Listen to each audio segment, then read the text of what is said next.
Hi, Washington. Welcome to Saturday. It is currently 6:20 p.m. in New York City time. I keep looking at this corner rather than that corner because the phone is flipped orientation so I can charge it because I forgot to charge it. Um, but other than that, I'm baking a cake with our roasted apples and some sliced fresh apples that I don't think Grandma would have enjoyed. So lately, what I've been doing is buying these huge bagged apples from the farmer's market, and every morning I will pick out a apple and peel it, and then I will taste the slice.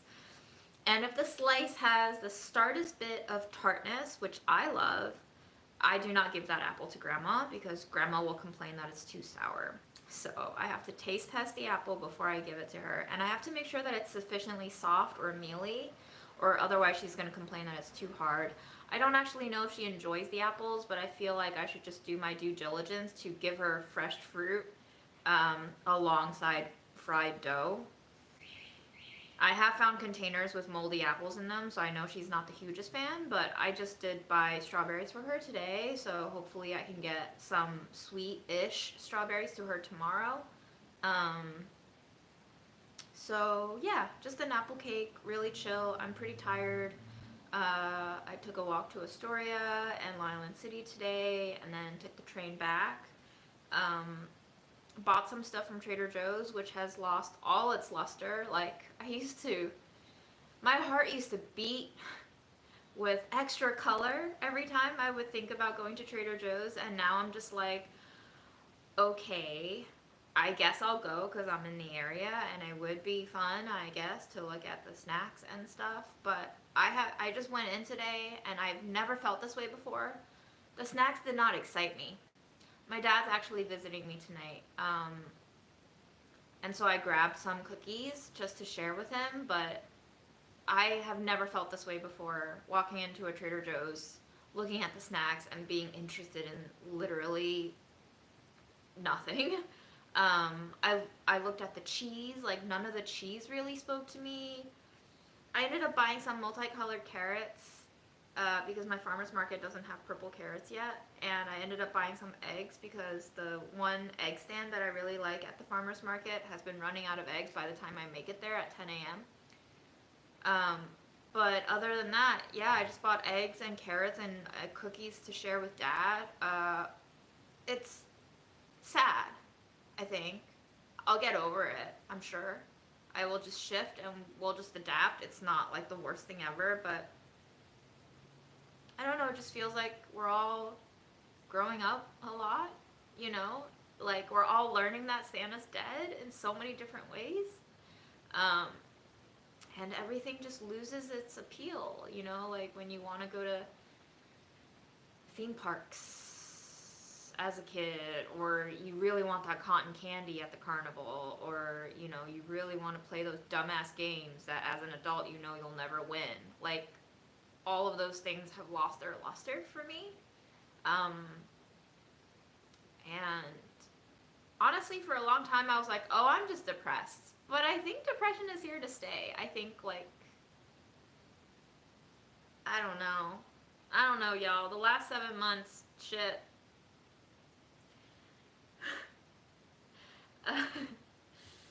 um, so, yeah, I don't know. What up, South Korea? And catfish don't have scales. Yeah, I remember I went with a Chinese market. I went with my dad to a Chinese market as a kid, and he bought like a catfish that was like freshly slaughtered, and that I remember being one of the best bites of fish I've ever had in my life, and I really do like catfish a lot. Um, yeah, so that's it. We're gonna bake some apple cake. Here's what's left of the roasted apples that we made last time on the live, and here's some apples that I ended up peeling for Grandma that was too tart. So we're gonna bake it into a cake, and I I had a bit of rum left over. Like it's actually one of my favorite rums. It's this one. It's not cheap either. I learned of this rum when I was working as a pastry cook, and my pastry chef Diana used, I believe she used this rum on a cake. And I was like, holy shit, I've never liked alcohol before. I've never liked rum before, but I kind of love this. So I'm going to try to, there's a little bit of water in here with the rum. I'm going to try to make a little flax egg. I don't know if it's going to like bloat up in time, and the alcohol might be inhibiting its water absorption actually. I didn't think about that. Oops. But yeah, it's going to be like a little leftover rum, applesauce, maybe vegan cake with a touch. Not, it's not going to be vegan because we're going to be putting milk and butter into it. But yeah, that's all I got for y'all.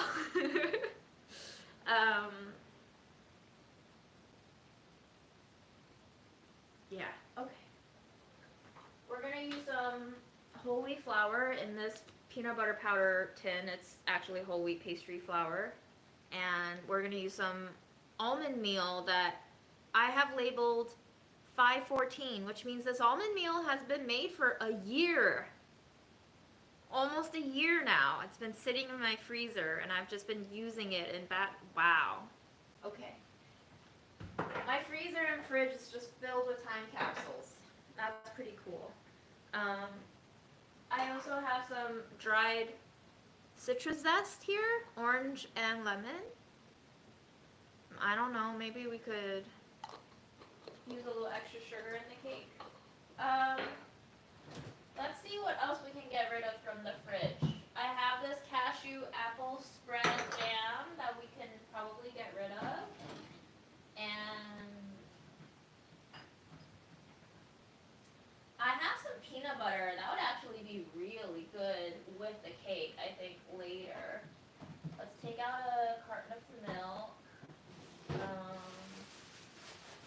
Let's see. We got some of this butter from Grandma. Let's use that up. And then I'll just supplement with olive oil, I think, so I can clear up the fridge a little bit. Ooh, condensed milk. Interesting. I might save that. Let's see what other sugars we have in here to use. We're gonna need some baking powder for sure. Erin got me this skimmed camel milk powder.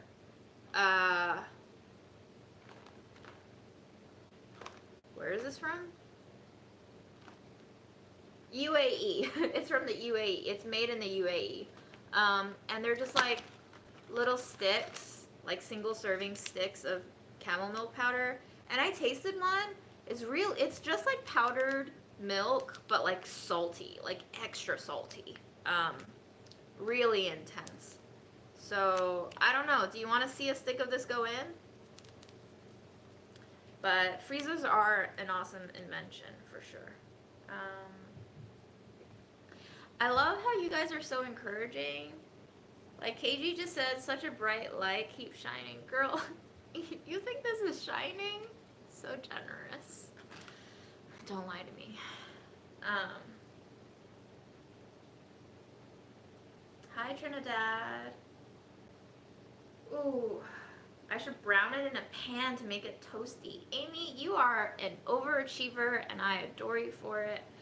Today is not the day. But I will put some oats in the cake, I think.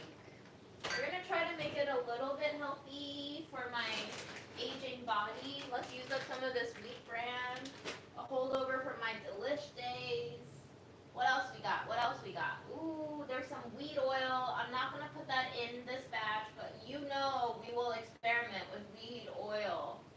For surezies. One of these days, we're gonna use some wheat oil in our food.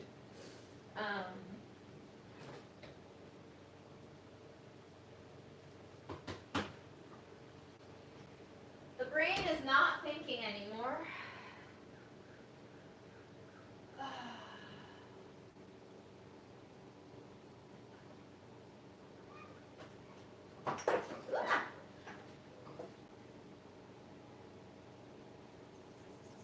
I liked having sprinkles last time. They're like a little instrument. Maybe we'll put some sprinkles in there. Everything nice baking spice. Let's smell it. This is a Bon Appetit collaboration spice blend. Very heavy on the star anise. It has coriander, cinnamon, wild mesquite, star anise, and cardamom. Okay. Maybe.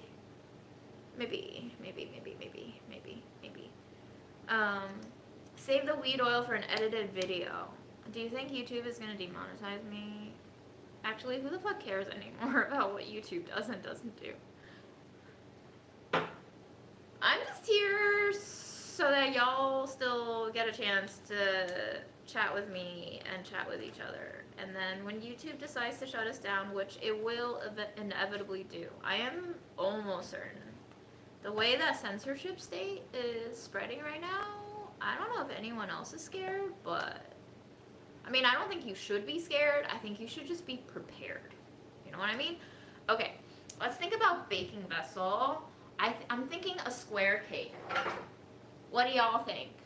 I kind of want a square cake. Yay? Nay?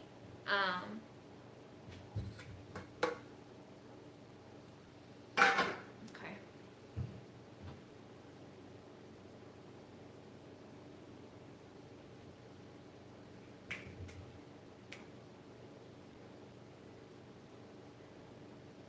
If I'm slow to process things, it's because I am.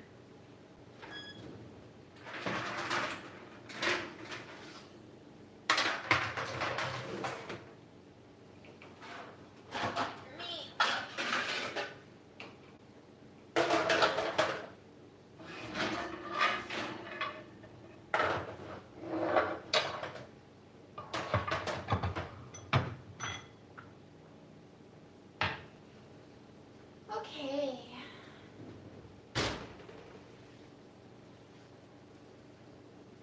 Oh, is it Easter? Oh, Orthodox. Okay. Yes. Okay. Happy Easter. It's hit to be square. How's the nose? Yeah, it healed even before the month was over. Honestly, I have been able to like turn it all around inside my hole. There is a little like breakage in the ring, which I think is where he cinched it closed. So I did not realize, maybe because I should have done more research on this, but I did not realize that septum rings aren't like earrings where you have a backing or like a clasp and you can just, you know, swap it out. I think you kind of have to like destroy the ring a little bit. I don't know if that's accurate, but it doesn't look like, it looks like a professional will need to extract this ring to sub in another ring because there's no like user-friendly like open mechanism. So, yep, it's healed. I don't think we're gonna get into too much trouble now with infections. I think we're in the clear. There is a tiny little like bump that's formed around the piercing, but it doesn't hurt, it doesn't itch, so it might be scar tissue. I'm not sure what it is. It's not bothering me, so I'm not too worried about it because I can't even see it. Sometimes I do have to be extra careful because like boogers and mucus does get stuck around the ring area, so if I'm not careful, I'll just like walk out of the house and meet up with friends and just have booger around my ring all day. It has happened, so okay. I am rambling. I do apologize for rambling. What I think I'm gonna do is I'm gonna melt the butter in that pan, and that's gonna be our mixing bowl, you know? I just wanna know how much butter are in these. So we're gonna find out right now.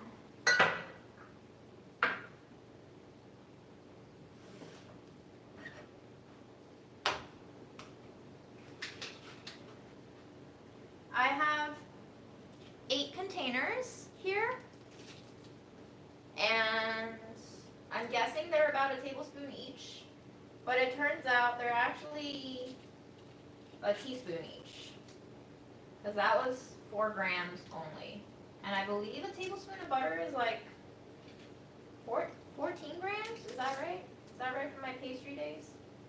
So about 3 containers is 1 tablespoon. of butter. So that's not a whole lot of butter.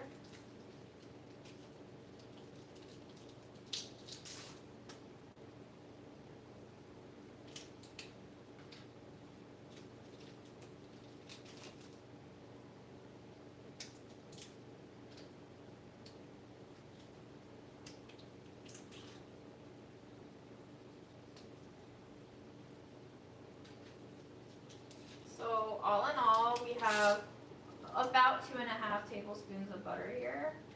It's only 31 grams total. Okay.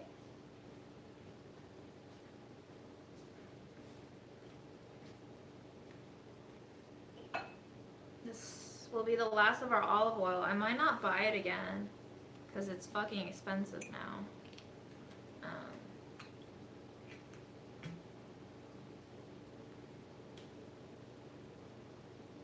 So I'm just gonna use about a 1/4 cup total of fat, 60 grams total of fat. So that's about roughly half butter and half oil.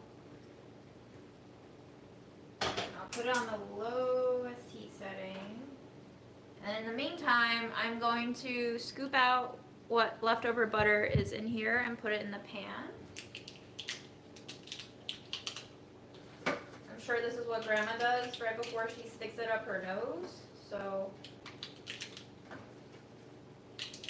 it's nice to feel what Grandma gets to do and understand her world a little bit. That was sarcasm. I don't know if my humor is coming across anymore. I've recently been made aware of the fact that I'm a horrible flirt. Like, what I think is flirting is not flirting. So I've been thinking about, you know, the ways in which I have miscommunicated so many intentions. Not everyone will tell you that you're not flirting with them. Like, I guess everybody's just been understanding that I'm a weirdo, and like people who are not into it just don't talk to me ever again. But yeah, apparently I can't flirt, so that's news to me. I thought I was good at flirting.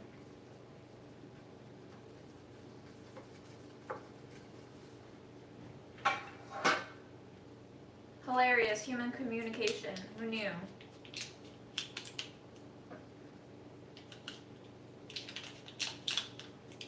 It's almost like if people gave me clear feedback, I would maybe excel in communicating with them more.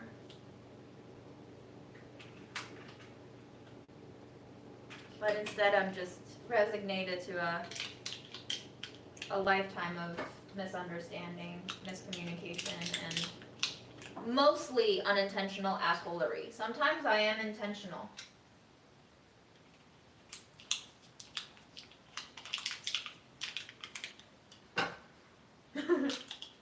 Yeah, I should have a please rate my flirting 1 to 5 stars.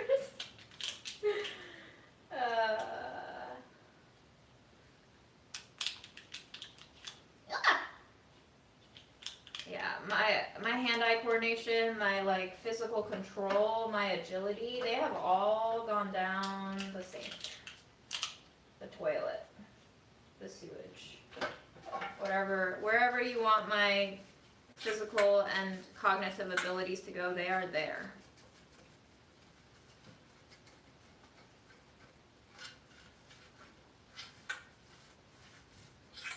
I think when someone has some compatibility and gets your vibe, they pick up on your flirting style, even if it's weird. I do think so too.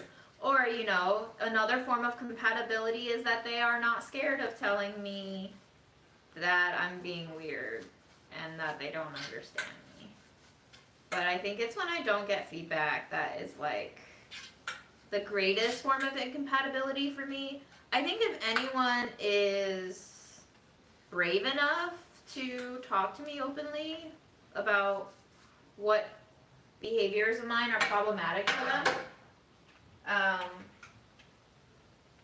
we'll find a way to sort it out together. But if they are afraid of me, which I can see why, somebody just told me that I can be very combative in communication, which I don't disagree.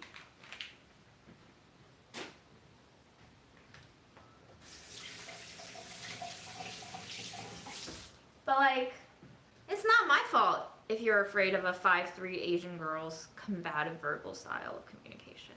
That just means you can't handle me. That's fine. How do I go from Sunday cake to piercing to flirting? I have done so much more than that. I am capable of so much. Sizzle, sizzle, butter and oil. All right, so actually what I'm gonna do right now is, since we already have that browning, we're just gonna toast the wheat germ, or sorry, the wheat bran. We're gonna toast it in there until it's toasty. Loosen it.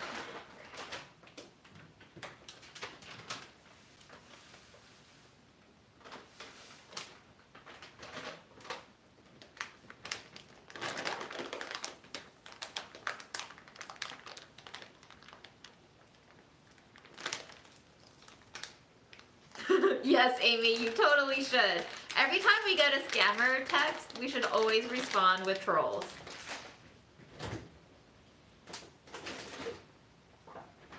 Okay, I'm also going to put in some of our spices so they get toasted too in the butter.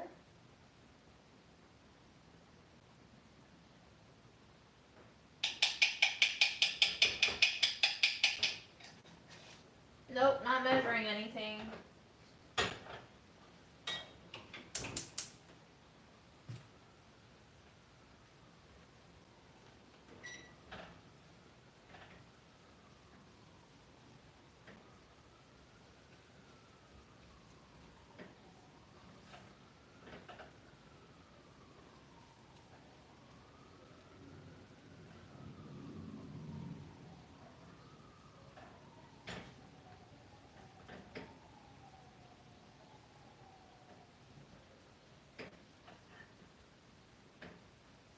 I think we're also going to put some poppy seeds in here actually, so let's toast those.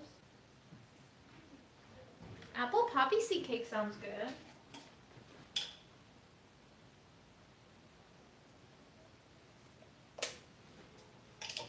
Nice.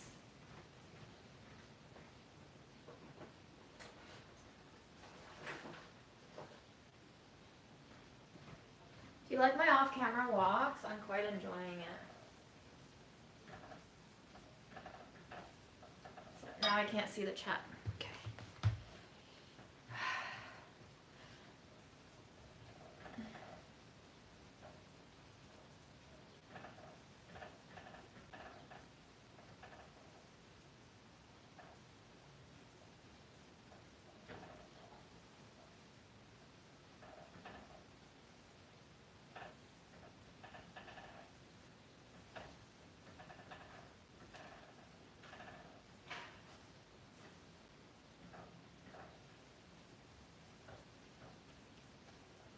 And you know what? Fuck it. I'm gonna go a little wild. What's a show without a little wild? Let's go in with some cornmeal too. Toast it.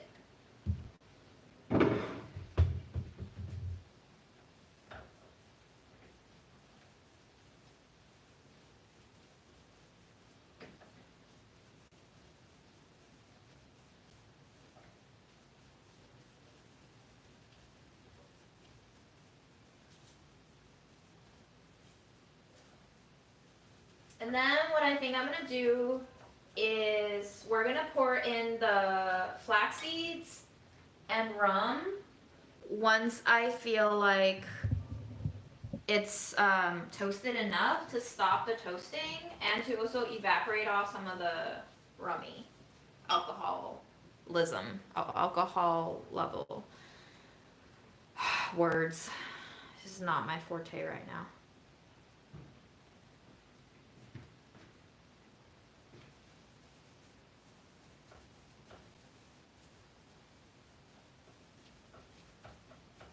Oh, you're into loud shoes? I might have to charge extra for that.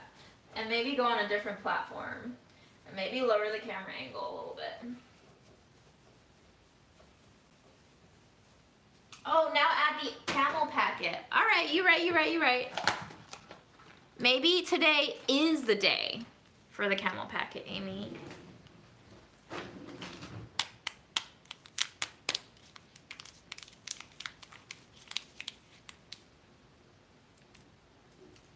Here, I'm gonna disconnect the camera so you can follow me and watch the camel milk go in.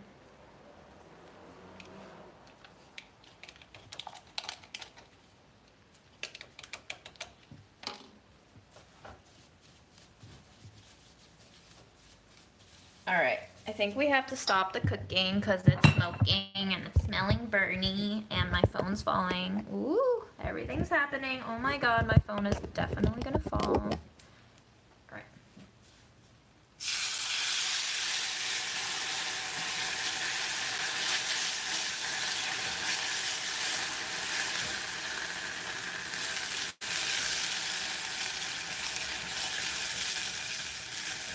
So we won't have to turn off the heat. We won't have to add salt because the camel milk is very, very salty already. And it's already kind of sticking to the bottom of this pan.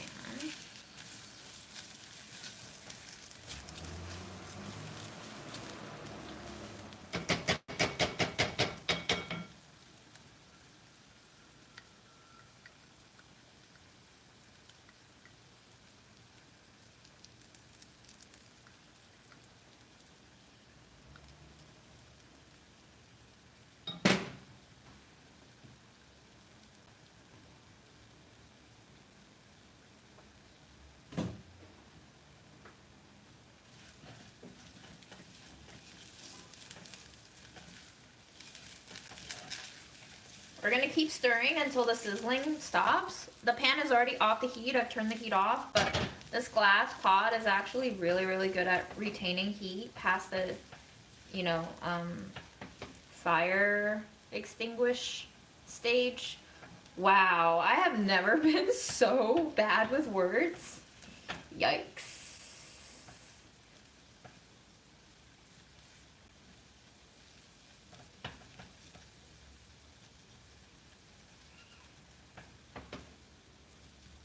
All right, cool. Next, we're gonna go in with a little bit of cardamom extract.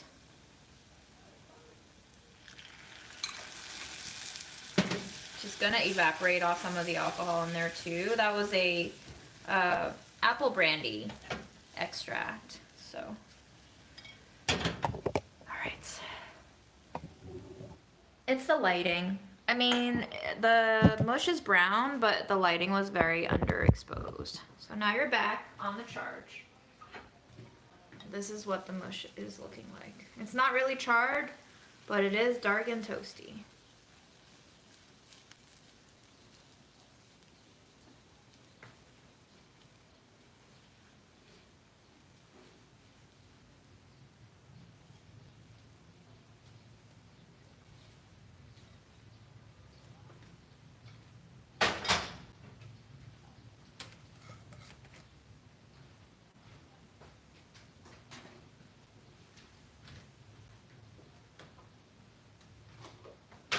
I'm gonna add in the rest of our jam here.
This is a fun song. Who are you? It's called Get Lit. Get Lit by Kamasi Washington, George Clinton, and D Smoke. Fun. What were you looking for, like, after being taken off the flame? I was smelling it more than I was looking for because wheat bran is pretty dark already. So, um,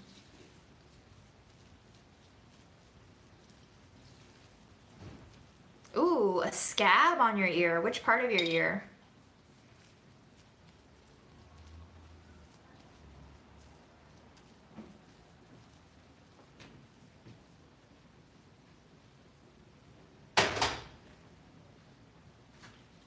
First of all, we have to smell the milk.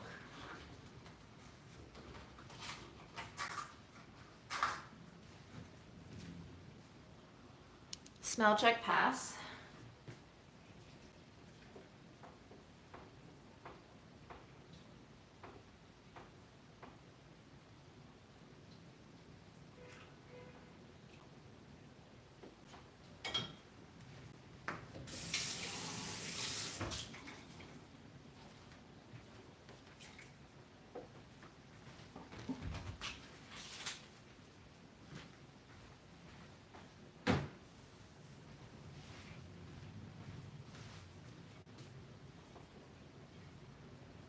And now we're gonna cook it down a little bit and warm it up.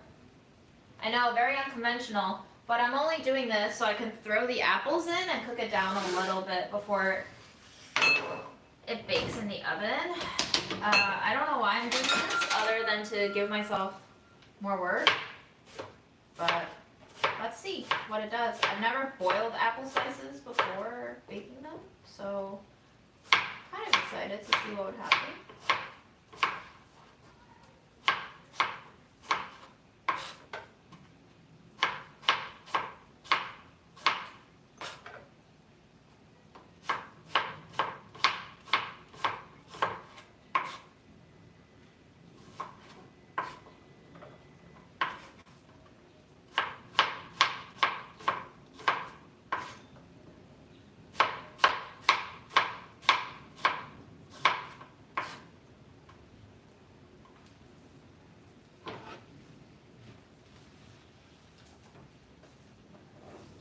That was just one small apple.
Where the masks loop around at the top. Ooh. Yeah, so I actually had this mask that was like way too tight on the elastic, so it would always slip off my ears, and eventually they just kind of like one part of the string would just break off. And it's much easier if I extended the loop with another ribbon to kind of give the elastics a little more hold and leeway. So if you want to loop another ribbon around the loops, but maybe it's more of the friction. I wonder,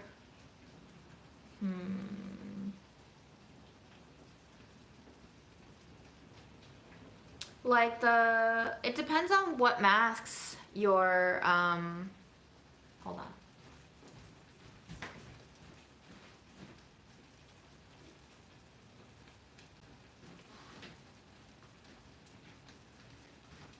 So like, so this is a KN95, right? And you can see where the string broke off because it was too tight. So now I just have this to help me loop it around. But like if you have this, it goes all the way around the back of your head, and you can adjust it along your hair to kind of like sit above your ear and below your ear. So maybe this 3M Aura N95 would be a better fit for you.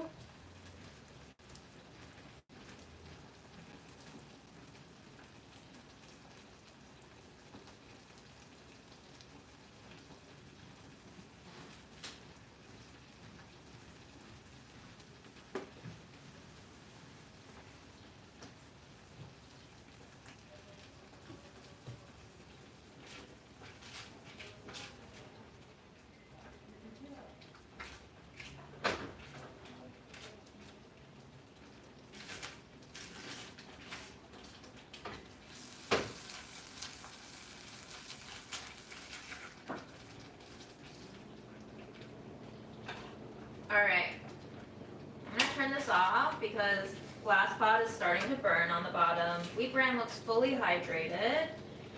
Mixture looks kind of separate-y, probably because the milk is interacting with something else. Now I'm going to fold in the cold apples to calm it down and cool it down a little bit,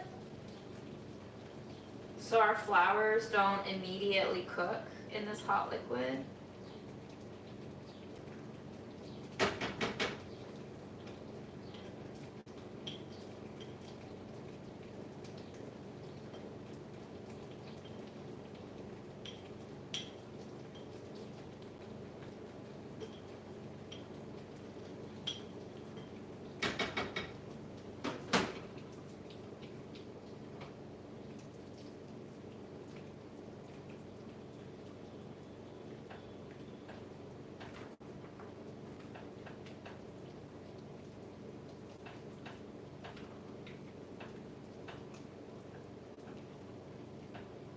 And I'm just gonna taste this mixture right now to see how sweet it is, and then we can add in some sugar. It's not very sweet at all. Okay.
Okay, some red sugar.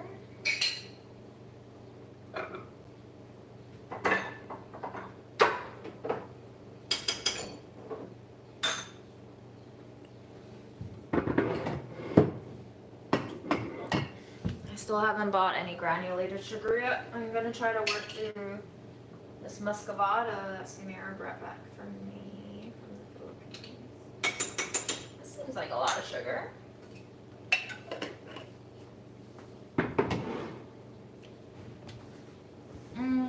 I will think about an icing and a drizzle.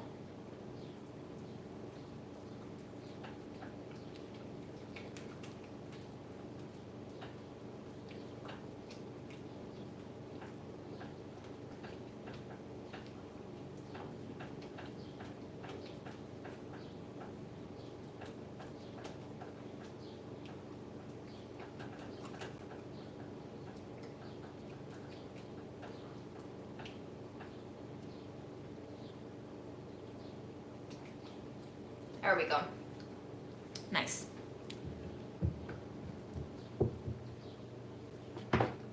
a little bit of baking soda. We're gonna go with some baking powder.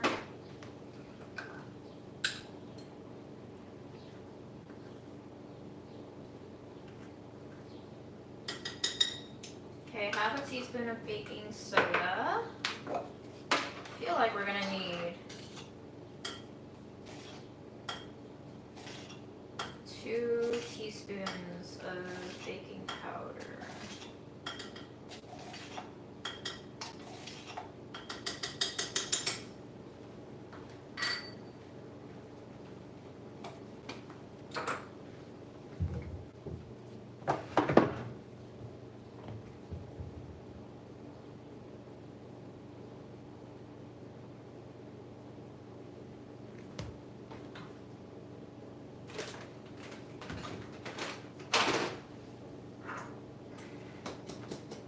Next up is almond meal. And oats. Go in with 1/4 cup of oats. Not that it matters because we're literally not measuring anything else. So you have no idea how to make this cake, and neither do I. And some whole wheat flour. 2 protein scoops of whole wheat flour. I don't know what measurement that is anymore. Lol.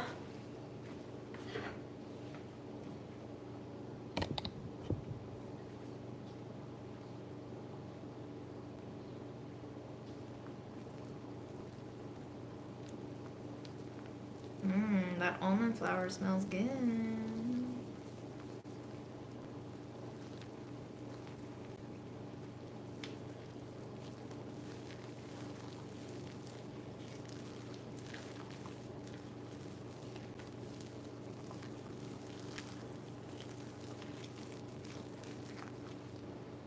I have the flaxseed.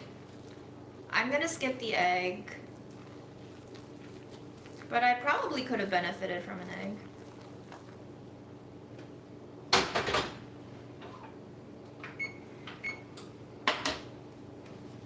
Turning the oven to 350.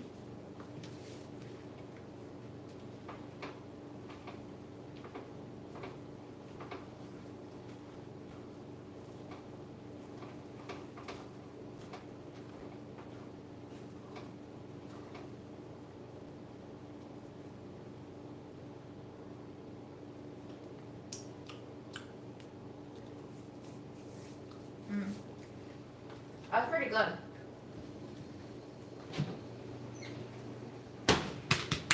I'll add in a little more flour.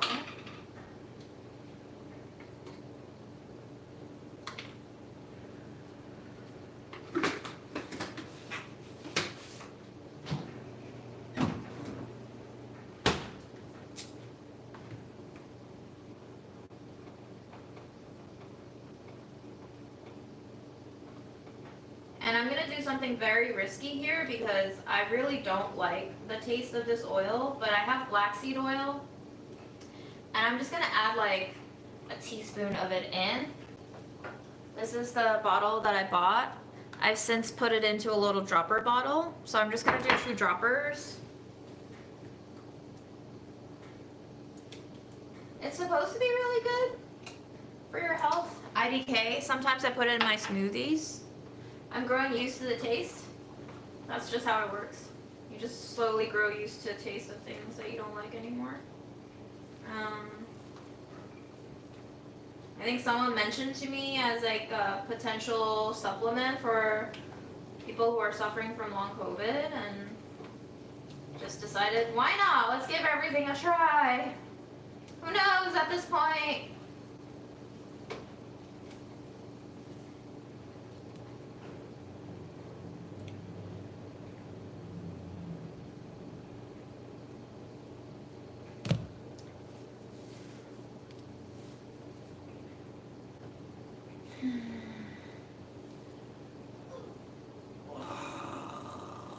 Does anyone just have random body sores these days? Just like achy, sorey, on Rusty. Yeah, it does kind of taste like motor oil, but like cilantro-y motor oil. You know what I mean? It's got that weird cilantro oil vibe. We're just gonna toss these remaining M&Ms in. I don't even know why. Just because I want to.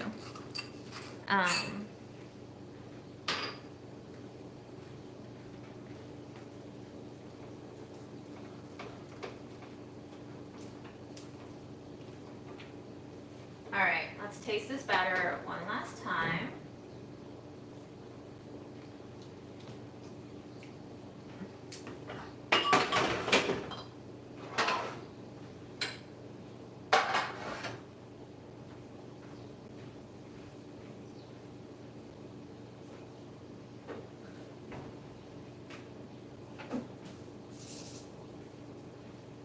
We're going to cover the bottom of this cake with black sesame.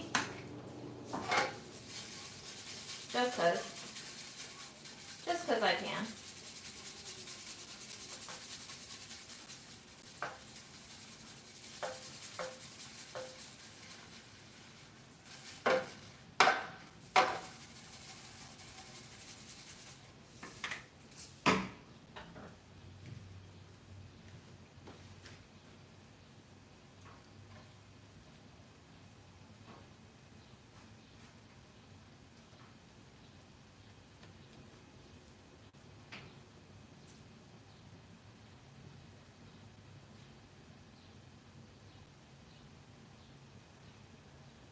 So this is kind of like a half-cooked batter already. I'm super curious what kind of cake will result from this method. Because I don't know if you saw, but as I poured the batter out, it was kind of steaming, which means the starches have already started cooking. And this is the ultimate experiment.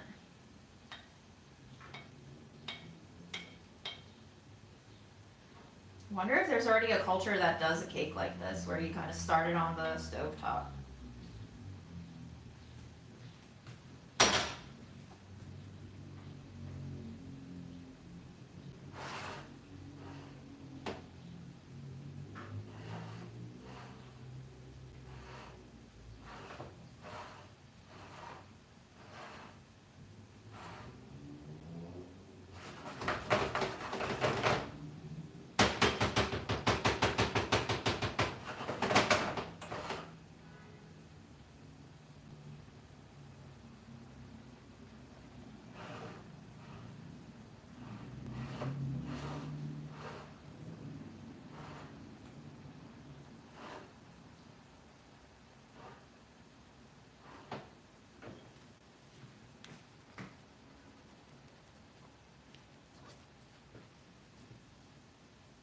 It's still preheating, but I'm kind of tempted to just throw it in. So we will.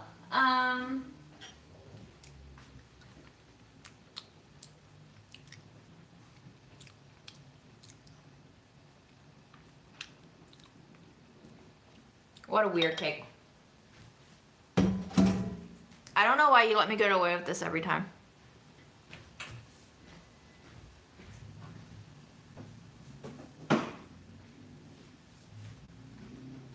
Just a bunch of masochists. Y'all are masochists. The batter tastes pretty great, actually. You can definitely taste the nigella seed oil, but it kind of blends in with the star anise from the baking spice blend, so it's not that weird. It's definitely got a slight medicinal hint to it. I am very curious how it combines with the molasses sugar and what happens with the rum and the bake.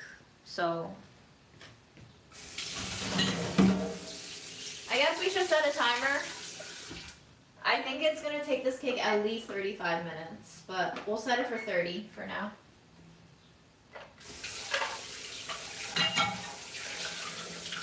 In the meantime, we'll see if I have enough energy to bullshit you with chat Until the cake comes out, I suppose.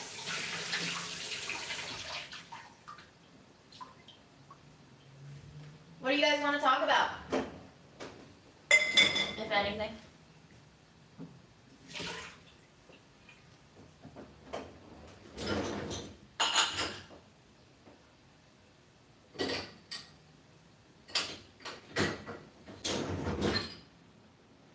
Oh, one thing that is new in my life that you most likely won't care about but might find a little bit interesting is instead of buying vitamin C tablets, which I ran out of, I bought vitamin C powder, which is ascorbic acid, and I put it in this vitamin C tablet tub. And basically, to get 1,000 milligrams worth of vitamin C, you just use a 1/4 teaspoon of ascorbic acid, and you can put it in wherever. So I've just been giving myself like a little vitamin C shot. It's actually really delicious if you are into like lemonade and stuff. The ascorbic acid I just got off of Amazon, honestly. So I just picked like a food grade one. Who knows? Maybe there's poison in here too, but that's it. And then I just mix it with cold water and I give it a little swish swish. And it's like a very strong lemonade. I don't know about how much it degrades, but there's about 400 servings in a pound of vitamin C powder, so I think during the winter I'll probably amp it up to 2/4 teaspoons for a double dose, and I should be done with it within the year if I'm drinking it consistently every day.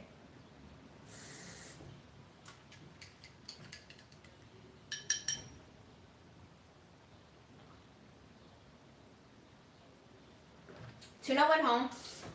Yeah. Tuna went home in like the first week of April. I actually just saw her today because I was in Astoria, which is where Tuna lives. And let me show you cute photos of Tuna. She's so cute. I think she did recognize me a little bit, and she was like, "Oh, you came back." Here's Tuna. Here is she looking up. Little fuzzy cutie. Oh, she's so cute. Oh.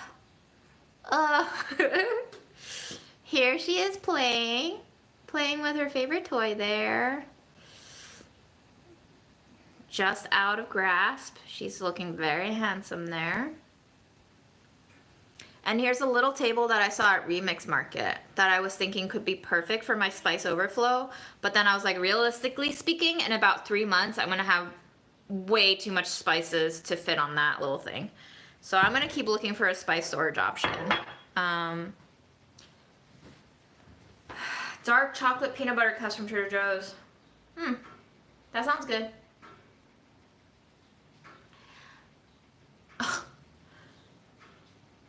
I know I'm not sick because I've been feeling this way for the past 4 months, and in the beginning I thought I was sick, but I feel like this is just the norm now. But I feel this like tension spreading right around my eye socket.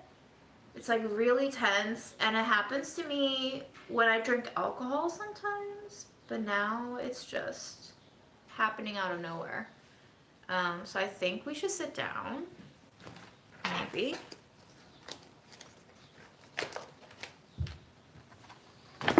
And we're gonna treat her. We're so old. I'm so old. We're gonna treat ourselves with a biotin gummy. Not sponsored. Who knows what they put in this? I just eat it like it's candy.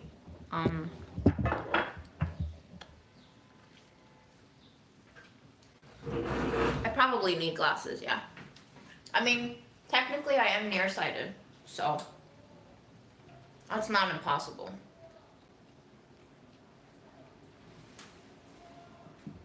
I should flip the camera this way so we can get a screenshot for the thumbnail with that in the background. Which is probably why all my views have dipped.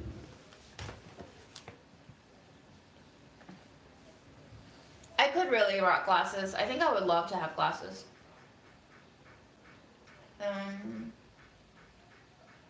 My views have also dipped because I'm really depressed.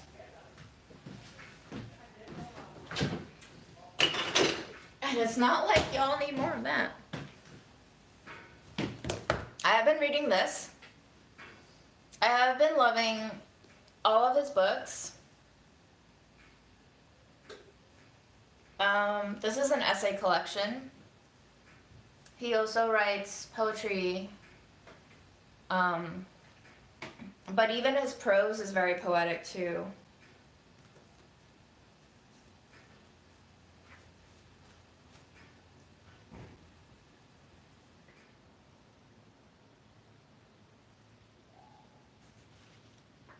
There was a passage that I read.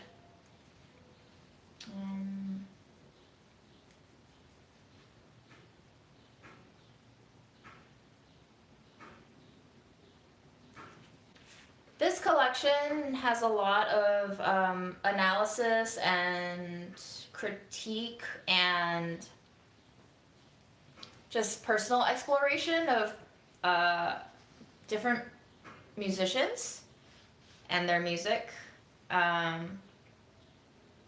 So this is from his essay called "The Weekend and the Future of Loveless Sex." We're so gonna get demonetized for this. I'm unimpressed by The Weeknd. I am perhaps unimpressed by The Weeknd because I'm jealous of the way he makes that which I once believed to be complicated sound so simple. Miles away from here, in my Ohio apartment, there is still hair on a pillow from a woman who hasn't slept in my bed in 2 weeks and likely never will again after a year of doing it. Before I boarded the flight here, I pulled one of her long black hairs off of a sweater and held it briefly to the light. When I arrived in Seattle, there was a small bottle of nail polish from a trip we'd taken together months ago. Not enough people face the interior of separation in this way. What it is to find small pieces of a person who you know you'll never get to wholly experience again. It feels, almost always, like piecing together a road map that places you directly in the middle of nowhere. It actually reminded me a lot of finding a hair of my mom's in a glass jar of rice she had left behind.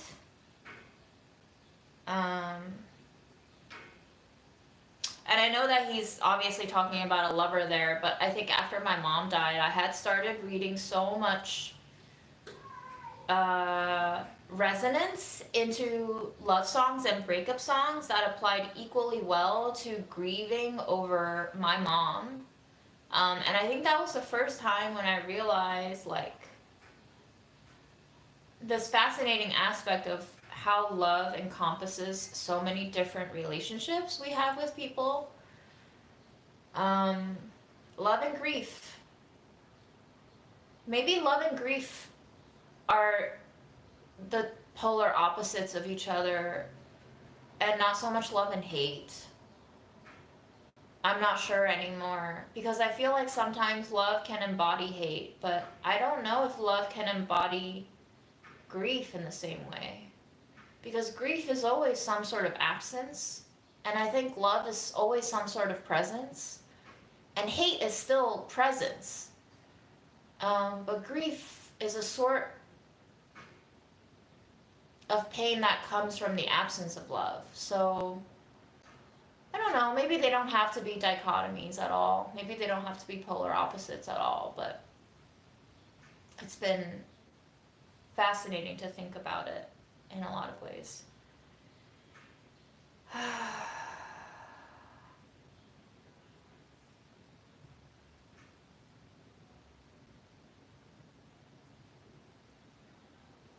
hair in particular is very fascinating too, because like unlike our skin cells that, is part of dust particles, it is so visible and so identifiable, unless you have a type and you keep sleeping with the same type of people with the same type of hair.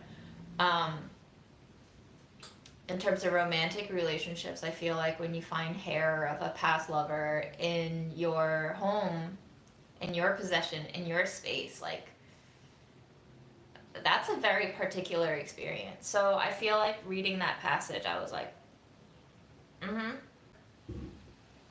been there.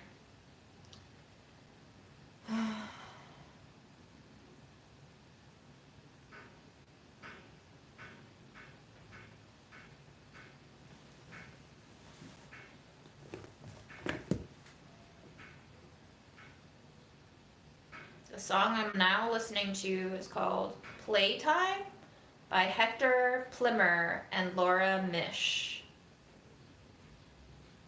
It's like a fun, kind of instrumental prog rock sort of composition.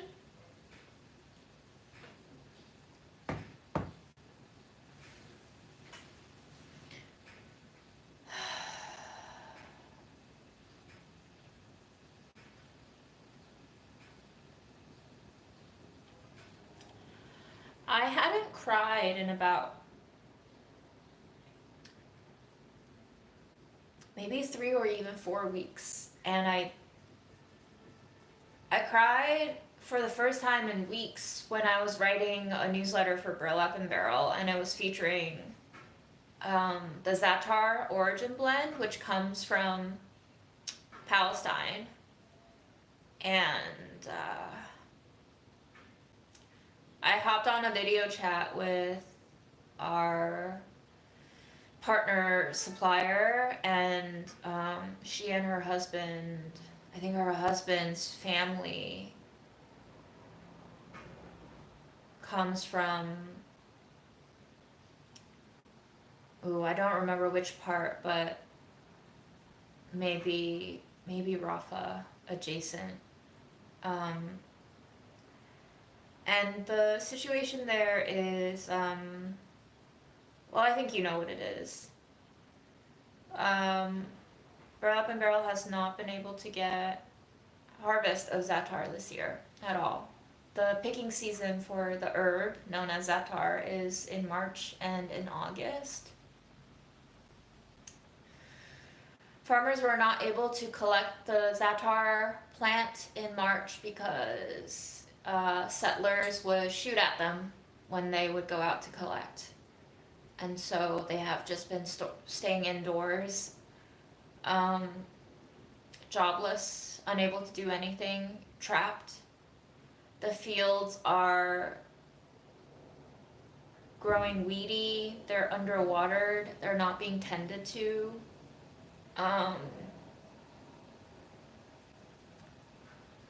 We don't know what the situation will be like come next harvest in August. I don't see it being a good situation. I think there was a report recently by either Amnesty International or the UN, I can't keep track anymore, that repairing Gaza will be the greatest undertaking since World War II. And what I've been observing every time when I cry these days is that it can be triggered by anything involving grief, but somehow it always lights up in association with the grief of my mom, because I think here's what grief is. Grief is a point of connection, of loss, of not just of love, but of reality in a lot of ways. I think there's been a lot of reality lost in the last 7 months. I think I've said this before on a live, and I've said it to friends too, that I think seeing Gaza go through what it's going through has destroyed me harder than seeing my own mom die. and the aftermath of dealing with her death. Like, I felt out of it and I felt numb when my mom passed away. But I don't think I was so utterly, like, psychologically, emotionally, and physically destroyed until the last 7 months. Just all of it together. And I think the reality of my mom being gone, and the reality of this is what our world is, the reality of this is what our economy runs on, the reality of my grandmother not existing in my reality anymore. Just today, I walked in and she was crying, and I said, "Why are you crying?" And she didn't seem to want to talk about it, and I said, "Okay, Grandma, I have fresh donuts here for you. Take a break from crying, eat some fresh donuts, here's some apples, here's a century egg," which she loves. She refused to mark her calendar for the first time today. I interpreted that as a step of her disengaging further from my reality. She does not want to keep track of days anymore, she has no interest in it, and she said, "Today your grandfather will come take me and pick me up, and we're gonna go with the army," because my grandfather was part of the Red Army. And I say was because he passed away when I was in the 8th grade, roughly over 20 years ago. In Grandma's mind, she told me, "Oh, your grandfather passed away 40 years ago, but he's come back from the dead, and he's gonna now take me into his army." Like, the fact that she can believe herself saying that a dead person came back to life, like, that's where her head is at. Like, she fully acknowledges that to be not just a possibility, but a certainty. And she said this for over a week now. So grief to me is losing reality. And I think a lot of the fatigue right now, I can't say what the connection is between physical and psychological, but a lot of the psychological exertion and fatigue right now is just not really knowing what reality is anymore in a lot of ways.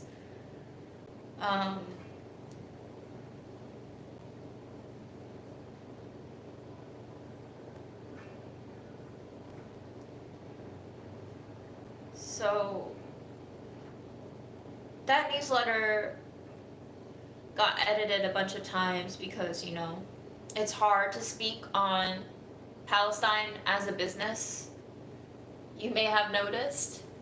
And we did get angry emails, even with the version that got sent out to readers, which I insisted and repeated myself in a team meeting after it was sent that, like, I felt like that was a bare minimum. And I felt like it wasn't political at all, because it's truly just a situation of what our partner farmers are going through right now. That's their reality, and I said I think we owe it to our customers as a transparent trade sourcing company to tell them updates of what's happening to the farmers who supply us with our Za'atar. But it doesn't even contain a direct quote from our, supplier. I asked her, what message would you want to communicate to all of our readers? And she said, just that everyone in the world deserves to live. And in my mind, I was just like, it's 2024 and we have to say that.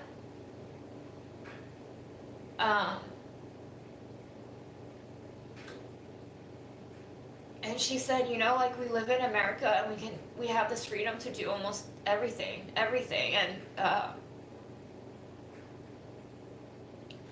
people in Palestine, they live in a land and they can't move.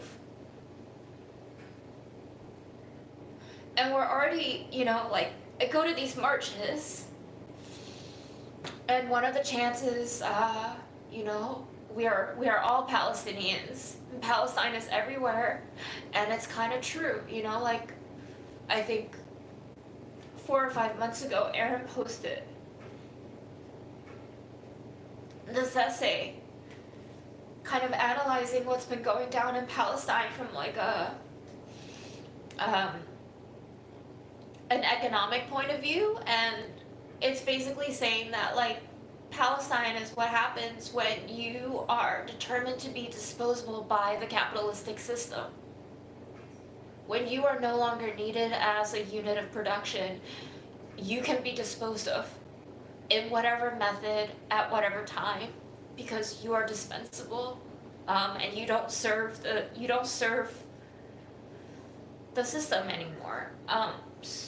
So you just get trashed, and we're seeing it here already. Like, I know it's supposed to be like a moralizing thing to build up our morale, to say we are all Palestinian and Palestine is everywhere. And yes, I think that should be true. I think if we move together as a people, which we must, because only solidarity can bring about movement and change, we also have to acknowledge the fact that like we are already seeing signs of extreme violent, state militarized, funded oppression in America. The way that student encampments are being squashed. So many encampment movements are accepting less than the bare minimum and considering it a victory. Brown University, I think, might have been one of the first universities to say they won their encampment movement, which Brown just agreed to review and put up to a vote their investment portfolio in October, which is half a year from now. Another half year of this, and to put it up to a vote, to vote what exactly? They're not going to divest.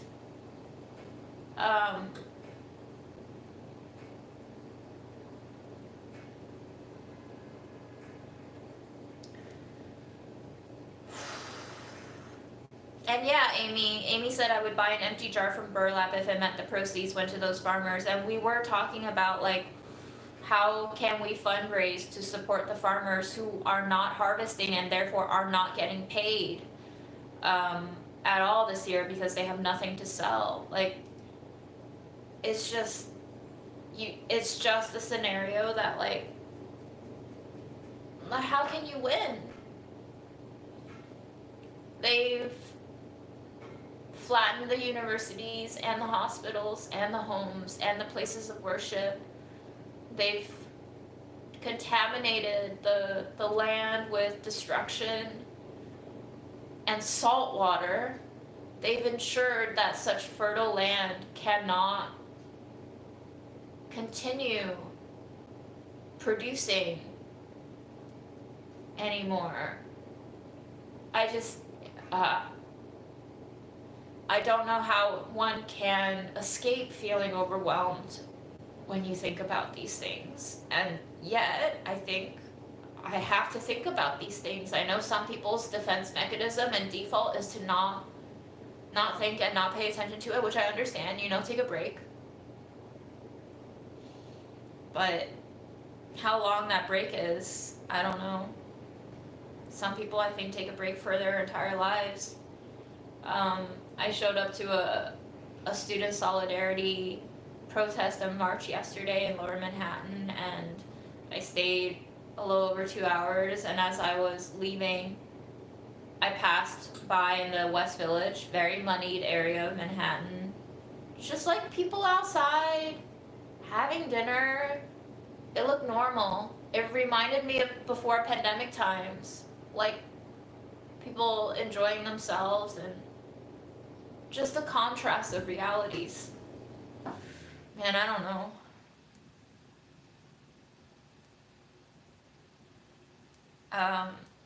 And like, I appreciate the commiseration with me, but like, I think we're all feeling it, right? And I've had a couple of people DM me and say like, it's just really nice to be able to talk to someone else about it, because I think we're all feeling it. And it's not about me, but I also think that there is healing in the moment of sharing this grief. Because if we don't talk about it, then we just try to swallow it and digest it or bypass it completely and forget about it. And I think that gets trapped somewhere in our system. And it's not about me, but it is about me, because in a way it's about all of us. I think about how entrenched the system goes. I think about, how many of my friends who are in their 30s still have student loan debt, and their tuition went to fund their education at these universities whose investment portfolio sum up to $800 or $900 billion altogether from all these universities' investment portfolios. Most of which are invested in tech and weapons and funding shit like Israel's assault. And people are laughing their heads off at the record profits they're making from selling weapons and manufacturing weapons and continuing to develop technology to advance the military industry. How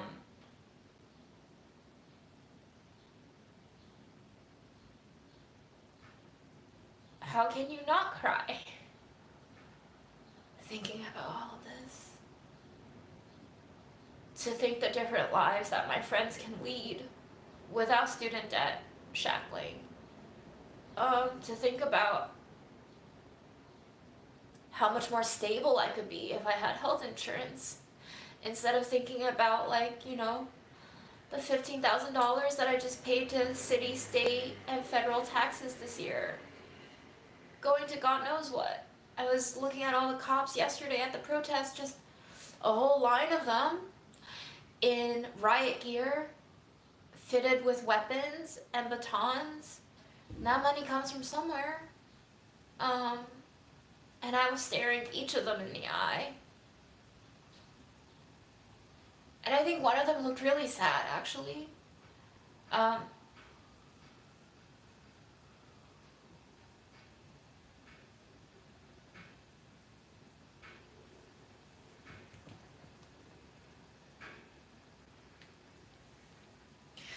This song is called GBTC, just 4 letters, GBTC, and it's by Sam Gendel, Gendel, Sam Gendel, and Sam Wilkes, Wilkes. It was cool, it's kind of sad, mostly instrumental.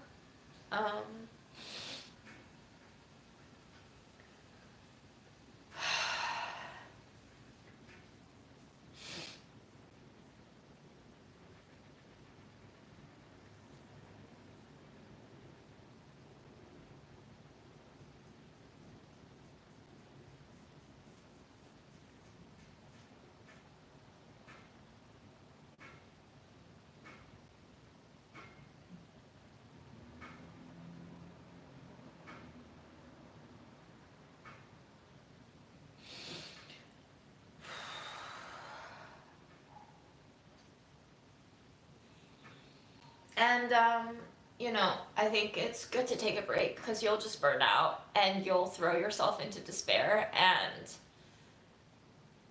in order to sustain yourself, because one of my friends who has been in political organizing since his 20s is, he just said, hey, y'all, his change is not going to happen overnight. You have to keep doing it.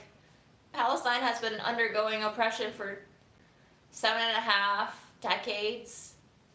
We've been witnessing this particular genocide intensely, horrifically, for only 7 months.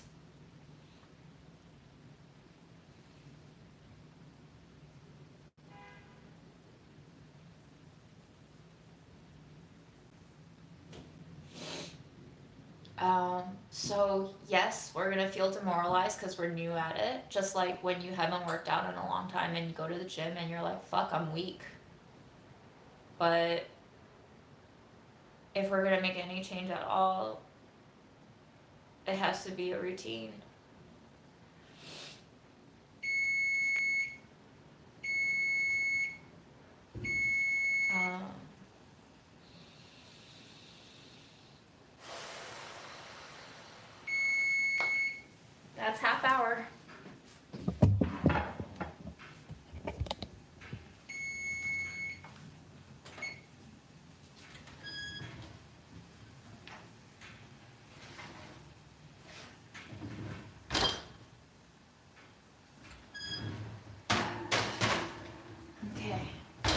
think 5 more minutes and we should be good.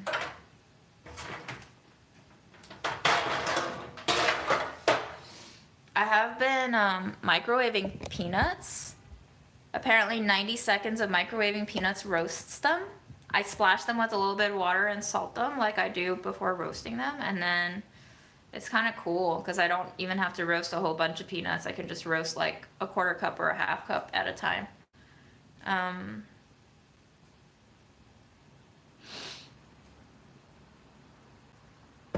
What else? I think that's about it. I think that's all I have to share. Yeah, let's all water ourselves. Great reminder.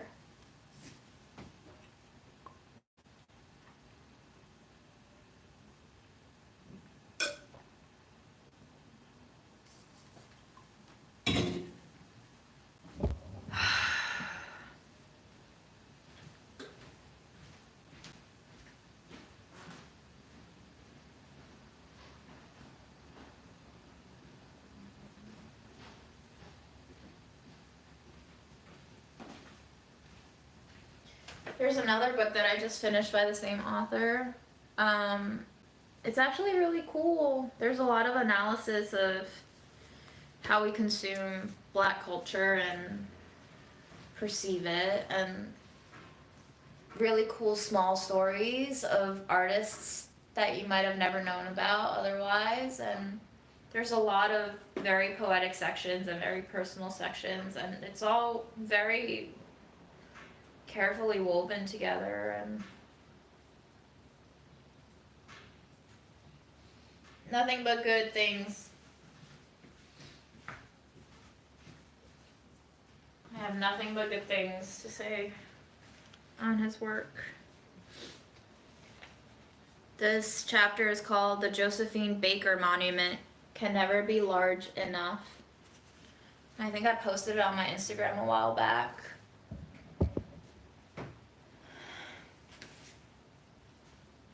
A country is something that happens to you. History is a series of thefts or migrations or escapes, and along the way, new bodies are added to a lineage. Someone finds a place where they think themselves meant to be, and they stop moving. Had the first job my father interviewed for come through at the start of the 80s, I would have been born in Providence, Rhode Island, instead of Columbus, Ohio, where work at the time was more plentiful. A city adorned with the name of a violent colonizer, his statue looming over the center of the downtown, his history a happening unto itself. I never asked to be in this country, or this city, of course. But what we end up with in the earliest moments of our lives can be beyond asking. I think now about the story of my 2 pals sitting down with their 3-year-old only child and telling her that she was soon going to be the older sister to a new younger child, the introduction of whom would require a halving of attention. The child took all of this information in, sat quietly for a moment, and then plainly replied, "No, thank you." And speaking of youth, it was mostly in my younger days when I heard people telling me to go back to where I came from. It wasn't always done with what I thought was malicious bigotry at the time. It was most often broken out during a school bus session of the dozens, when all else failed and I managed to string together the right row of insults. Playing the dozens is an art, like playing a song or writing a poem. So much of it relies on knowing pace and tone. Land a joke that has multiple branches, or might benefit from descriptors. I won't just tell you who or what you look like. I will also embody the who or what, until the gathered masses are laughing so loud it doesn't matter what gets said next. But the exit strategy, when people had heard enough of my nonsense, was to fire back some generic and uninventive insult about me going back to where I came from, sometimes pinpointing a vast place without specificity, usually Africa.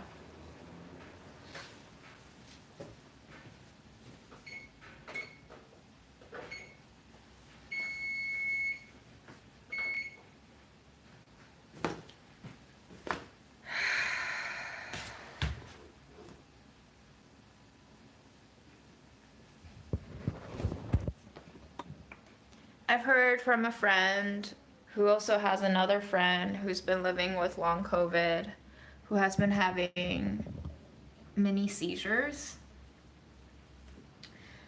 This friend of a friend actually has health insurance, so she's been able to check in with professionals who have told her that usually 6 months is how long it takes for you to kind of turn around and start feeling recovered.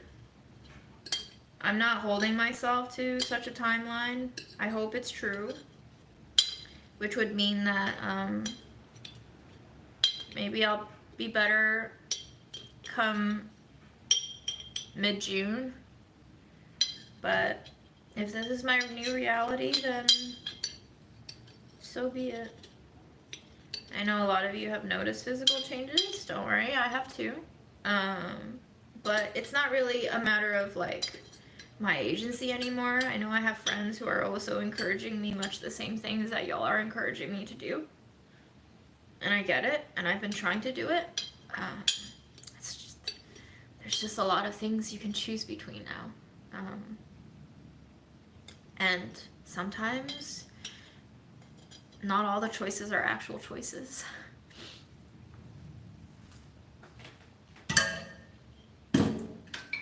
So, I appreciate your care and your concern.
In these times, I think of the words of my mother, who told me that no matter how bad it may feel right now, that this is all a part of existing, and this is all a part of the experience of living. And if I combine that with the lessons from my first shroom trip, that really sometimes we don't have as much agency as we think we do. And I just keep doing what feels the most right in the moment. And it may not be always consistent across time what feels right to do. Then I am doing what I can to exist in this moment. And that's all I can do.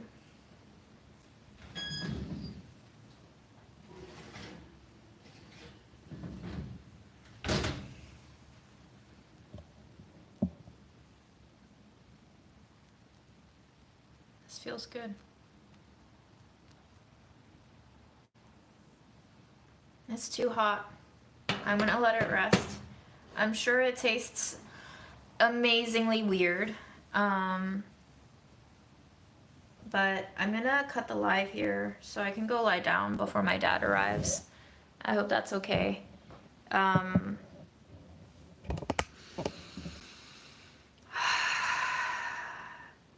I wish you all a really nice week, and nice not meaning delightfully happy, but just stable and peaceful within yourself. And don't forget to drink your water. And yeah, that's all I have. See ya.